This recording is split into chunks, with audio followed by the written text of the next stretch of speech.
বরের public affair, শ্বশুর শাশুড়ি তাতে একটা দম বন্ধ করে। দেশের জনপ্রিয় অভিনেতা আরিফিন শুভর কলকাতার প্রজেক্ট 19 এপ্রিল সম্প্রতি প্রকাশ পেয়েছে এই ট্রেলার।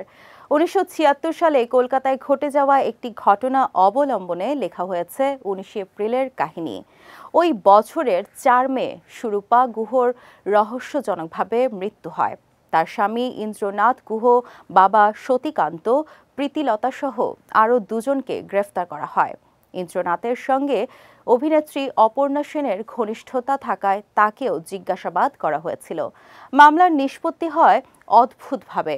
তথ্য প্রমাণে বিচ্যুতি ঘটানোয় ইন্দ্রনাথের 2 বছরের জেল হয়। আপনার রাগ হলেই আপনি গায়ে হাত তোলেন বুঝি? 8 পর্বের এই সিরিজে ইন্দ্রনাথ হিসেবে দেখা যাবে আরিফিন শুভকে। সিরিজে তার চরিত্রের নাম ইন্দ্রাশিস। তার স্ত্রীর চরিত্রে অভিনয় করেছেন অঙ্কিতা চক্রবর্তী।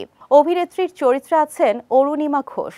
আরও অভিনয় করেছেন সাহেব চট্টোপাধ্যায়, অমিত সাহা, দীপক হালদার, অরুণ বন্দ্যোপাধ্যায়, অনুরাধা রায়, সৌর সেনী।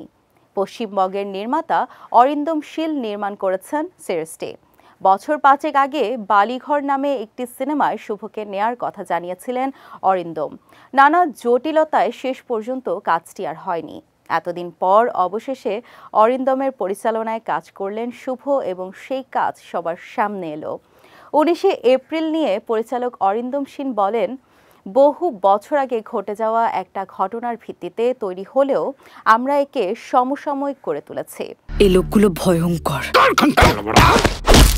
খেলা শুরু হয়ে গেল। এক পরিবারের পুত্রবধূর মৃত্যু সুইসাইড না মার্ডার তা নিয়ে প্রশ্ন এবং পাশাপাশি একটা প্রেমের গল্প বলা হয়েছে।